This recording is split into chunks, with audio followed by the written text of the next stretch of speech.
Hey guys, significant progress today.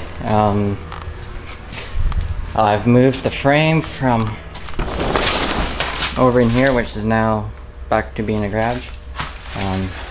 All the panels are painted. I did 2 coats of clear coat on the black though, just to get it shined up a bit. Got those other panels done. Just because the standard black is a bit dull, so I just did a coat of 2 coats of clear coat just to give it a bit of a gloss. Bucket's all done, looks great as far as I think. Looks pretty good. It's all back together. Well, basically back together. I got the stabilizers on. It's on. Or there's the machine sitting on the stabilizers weight. There's no more jack stands on the front there. Just getting the plumbing. Got all the hoses for the bucket run. I just have to cut the pins to final length, and then I have to put that pin I made for this one in. Got that one to length. Actually cut them all to length as far as I know. That one, maybe that one, I don't know. But got them run. I ran out of tough one tape, so I have to get another roll next few days here. Most of the fitting, these 2 fittings are all ready to go. I just have to take these ones apart, put some tough one tape on them, tighten them up. I didn't think, when I was testing it with the air, it blew all the oil out of the valve. So now they're sticky, so I'm gonna have to, this one barely moves. It moves, but, so I'm gonna have to throw some oil or something in there just to get them moving again. But yeah, most of the hoses I ran. I got the 2 mounts for those ones, and I got one down there, and then this one will kind of loop around here and then be strapped to one of these ones going back up to there. Most of these are all drilled. Originally I was going to cross drill both ends of this pin here, but I've decided what I'm going to do. Since I found these, I forgot I had made these. They were bushings for the stabilizers. I only end up using 2, I think. So what I'm going to do, because these are 1-inch pin, like just 1 inch, and they have a 1/2 inch hole in them, so I'm going to get a longer 1/2 inch bolt and put some large washers on the end, and then it'll just hold these in, and it'll look a lot better than cross drilling and stuff like that. So same with that one there. Yeah, so a new wrench set. It's Power Fist, but it was on for 15 bucks, so I just grabbed it. They work actually pretty good. They're metric and imperial, so they work pretty good. I haven't broken one yet, so that's a good sign. Got the engine just about mounted. I'm going to run it.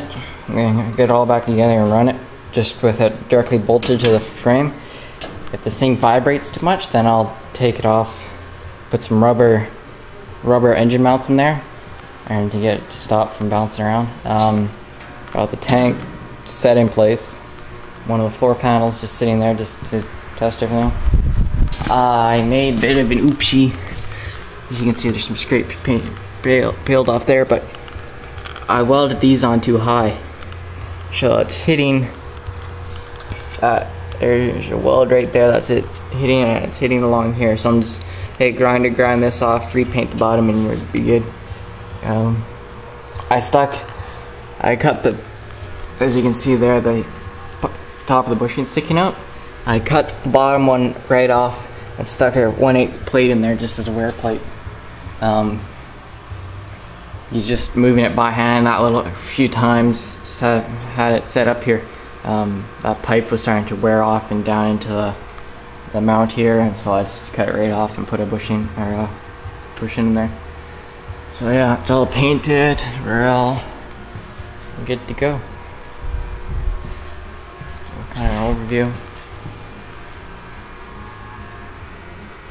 I think the bucket turned out great.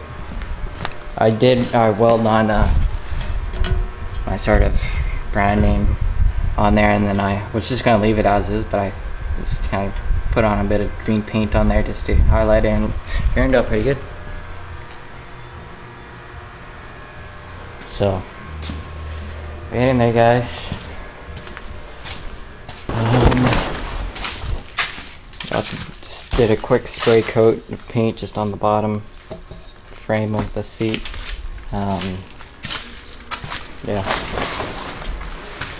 But I just have to get the swing cylinder mounted. You have to make a little modification.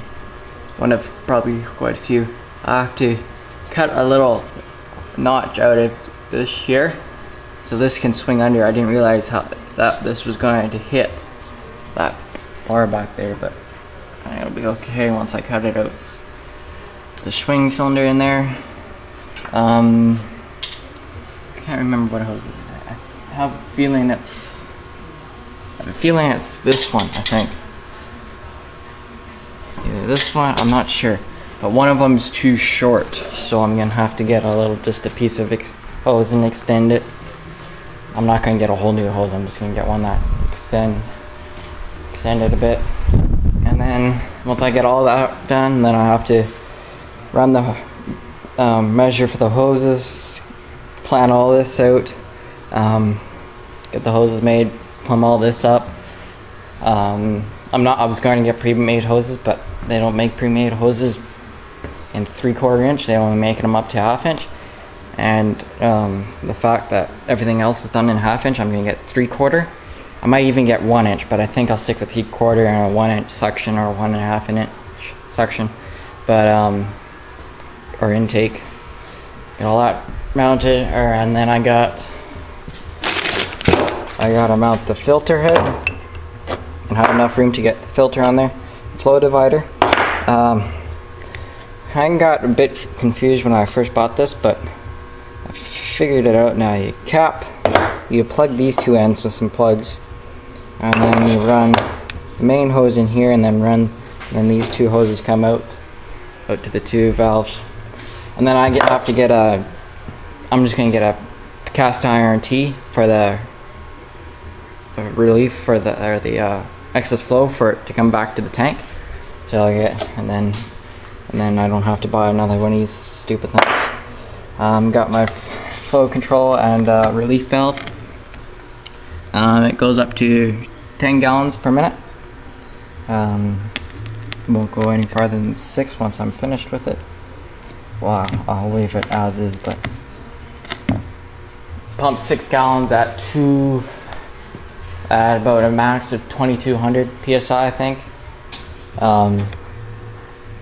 So 6 gallons is right there and there, and change it to what I'm doing, because if I need plenty of pressure and digging force, but it needs to be slower hydraulics, like I don't want it to be too jerky, or I'm digging next to a foundation or whatever, then I can slow it, reduce the flow, and we'll be good. But anyway, alright guys, I still have to paint the 2 bars to hold the stabilizer, and this 1 foot I still have to weld it up. One of these days I'll eventually get it welded up. Just trying to figure out where I can get some decals for it. I was going to do John Deere decals, but I said screw that, I'm going to make some of my own. And I'll do I kind of have what I'm going to call it, like the model number, but I won't say it right now. I mean, it'll be a surprise, but it'll be put across this panel on the other side panel. And then we'll do the logo, or my Arbolt Fab logo. I made a logo on the computer that'll get made and stick it on there. Same on the other side. And we'll do maybe, I don't know. I think that'd be good. Like do like model here. I don't know. I think it'll be okay. But anyway, just thinking too far in the future. Get it running first. Alright guys. Take care. More updates soon. hopefully a digging video in the next few weeks. Alright, bye.